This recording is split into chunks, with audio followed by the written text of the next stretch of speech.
बच्चों, पिछले भाग में हमने चर्चा की कि किस प्रकार गांधी जी के कुमाऊं आगमन से आंदोलन में महिलाओं की भागीदारी बढ़ी और उन्होंने आगे बढ़ चढ़कर जुलूसों और सभाओं में भाग लिया तथा अपने आभूषण चंदे के रूप में गांधी जी को भेंट किए।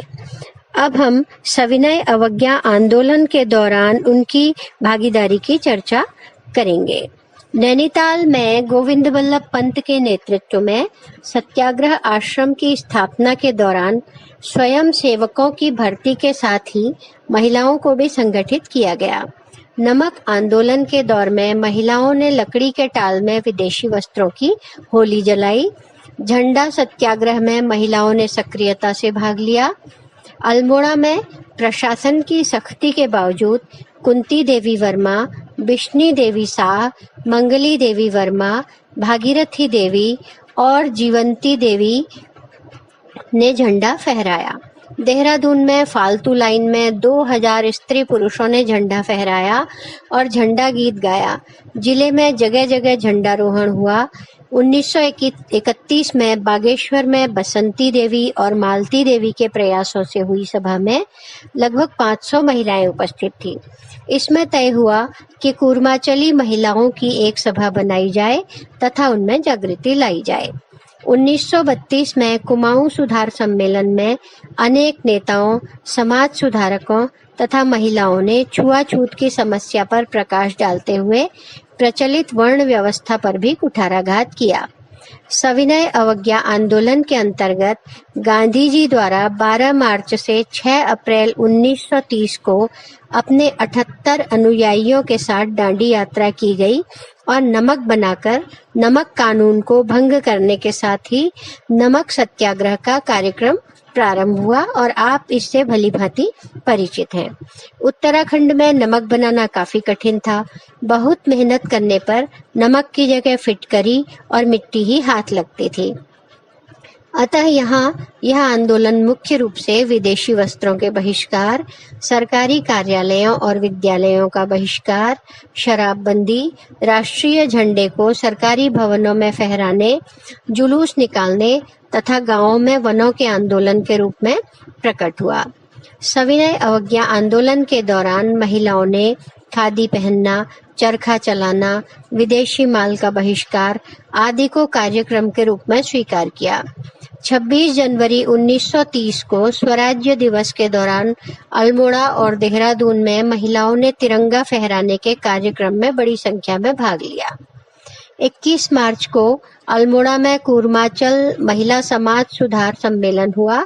इसमें श्रीमती दुर्गा देवी पंत अध्यक्ष, भक्ति त्रिवेदी उपसभापति, तुलसी रावत मंत्री तथा भागीरथी देवी, मंगला देवी, जयंती देवी, बच्ची देवी, कुंती देवी, हरिप्रिया देवी तथा धानेत्री देवी सदस्य चुनी गई।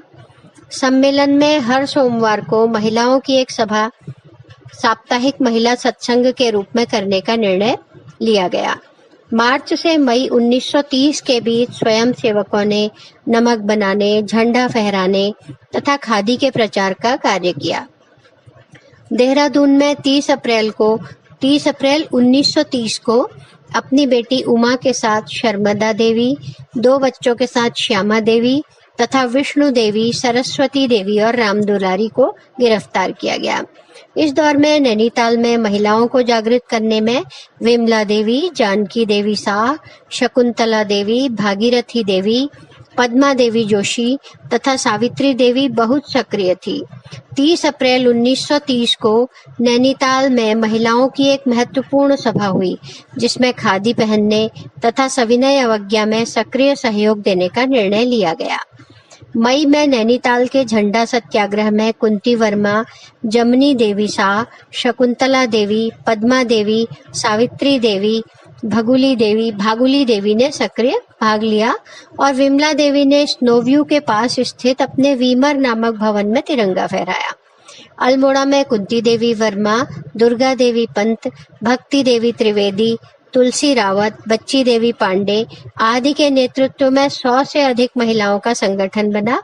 इसके बाद नैनीताल में विमला, भागीरथी चौधरानी, पद्मा जोशी, सावित्री आदि ने संगठन बनाए। नैनीताल में महिलाओं ने लकड़ी के टाल में विदेशी कपड़ों की होली जलाई। अल्मोड़ा में कुंती वर्मा के नेतृत्व में मंगला वर्मा, जीवंती ठकुरानी, भागीरथी, रेवती आदि ने विदेशी माल का बहिष्कार, शराब की दुकानों को तोड़ते हुए अपनी गिरफ्तारियां दी। 1930 में नमक सत्याग्रह के दौरान 21 मई 1930 को गांधी की गिरफ्तारी से हजारों महिलाएं इस आंदोलन से जुड़ी और बाहर आईं। अल्मोड़ा में नमक सत्याग्रह झंडा सत्याग्रह का रूप ले चुका था। 5 मई को नंदा देवी में महिलाओं का प्रदर्शन और सभा हुई। 26 मई को 150 सत्याग्रहियों का समूह मोहन जोशी और शांतिलाल त्रिवेदी के नेतृत्व में नगर पालिका भवन अल्मोड़ा में झंडा फहराने के लिए पहुंचा। गोरखा सैनिकों के साथ संघर्ष में उनके घायल होने पर कुंती वर्मा, बिश्नी देवी शाह, मंगला देवी, भागीरथी देवी, जीवंती ठकुरानी और रेवती देवी ने नगरपालिका भवन में झंडा फहराया। हल्द्वानी में पदो देवी तथा कोटाबाग में मालती भट्ट ने सविनय अवज्ञा आंदोलन में सक्रिय भाग लिया और गिरफ्तारी दी। सल्ट में महिलाओं और बच्चों का दमन भी हुआ, उन्हें गहने भी उतारने को कहा गया। 1930 में रानीखेत में भी महिला समिति बनाई गई। इस अवधि में नैनीताल, अल्मोड़ा, देहरादून तथा पौड़ी में महिलाओं के प्रदर्शन होते रहे। बिश्नी देवी शाह राष्ट्रीय भावनाओं से युक्त गीत गाया करती थी। इन्होंने नैनीताल में भी चरखा प्रदर्शनी करवाई। अल्मोड़ा में शेखर पाठक द्वारा लिए गए कुंती वर्मा के साक्षात्कार से 1930 के आंदोलन के दौरान महिलाओं द्वारा गाए जाने वाले गीत की कुछ पंक्तियों से पता चलता है कि महिलाओं में उस समय कितना उत्साह था। ये पंक्तियां हैं: खड़ा है जेल का फाटक, हजारों आए बैठे हैं, बढ़ाया मान बैठे हैं, झूलेंगे झूल फांसी में, खिलेंगे फूल इस दिल में। तो इससे आप समझ सकते हैं कि महिलाएं कितनी उत्साहित थी। 1931 में बागेश्वर में उत्तरायणी के अवसर पर बसंती देवी और मालती देवी के प्रयत्नों से महिलाओं का एक सम्मेलन हुआ, जिसमें लगभग 500 महिलाएं उपस्थित थी। इसमें महिलाओं की जागरूकता, विदेशी वस्त्रों तथा शराब का विरोध, खादी प्रचार आदि का निर्णय लिया गया। बगड़ में बिश्नी शाह तथा गोविंदी ने दमनकारी सरकार का विरोध करने के लिए महिलाओं को उत्साहित किया। 28 जनवरी 1931 को गांधी आदि नेताओं के छूटने की खुशी में निकले जुलूस में पुरुषों के साथ 2000 से अधिक महिलाएं थीं। भगत सिंह और साथियों की फांसी के बाद 24 मार्च 1931 को अल्मोड़ा में निकले विशाल जुलूस में महिलाएं भी रोते हुए शामिल हुईं। 30 मार्च 1931 को निकले महिलाओं के जुलूस में ईश्वरी देवी ने कहा, स्वतंत्रता संग्राम में भाग लेने से कई लोग हमें परेशान, लज्जित तथा अपमानित कर रहे हैं, पर हम चुप नहीं रहेंगे। 27 फरवरी 1932 को विदेशी वस्त्रों के बहिष्कार हेतु अल्मोड़ा से कुंती वर्मा के नेतृत्व में महिलाओं का एक दल हल्द्वानी गया, जिसमें मंगला वर्मा, जीवंती देवी ठकुरानी, भागीरथी वर्मा, रेवती देवी, पनी देवी तथा नैनीताल से पद्मा जोशी आदि थी। इन्होंने हल्द्वानी पहुंचकर विदेशी वस्त्रों की दुकानों पर धरना दिया, उनकी होली जलाई, शराब की भट्टियों पर धरना दिया और दुकानों को तोड़ने के आरोप में सरकार द्वारा गिरफ्तार कर ली गई। यह उत्तराखंड में महिला सत्याग्रहियों की पहली गिरफ्तारी थी। 8 महिलाओं को गिरफ्तार कर फतेहगढ़ जेल तथा नैनीताल से पद्मा जोशी को लखनऊ जेल भेजा गया। इस अवधि में महिलाओं के बीच गौरदा का यह गीत, बहिनों लुकुड़ा स्वदेशी बनाई लियो, बहुत प्रचलित था। भागीरथी वर्मा समाज में प्रचलित गीतों के माध्यम से जनता को जागृत कर रही थी। 1932 में कुमाऊं महिला समाज सुधार सम्मेलन में समाज सुधारक नेताओं के साथ साथ महिलाएं भी शामिल हुईं। इसमें दुर्गा देवी को अध्यक्ष तथा तुलसी रावत को मंत्री पद दिया गया। दिसंबर 1932 की सभा में दुर्गा देवी ने कहा, हमको परदेशी नींव गिराकर अपने लिए मजबूत घर बनाना होगा, जिसकी सामग्री पत्थर आदि तुम और हम होंगे। हमको आगे जाकर अपने देश के लिए अपना जीवन अर्पण कर देना चाहिए।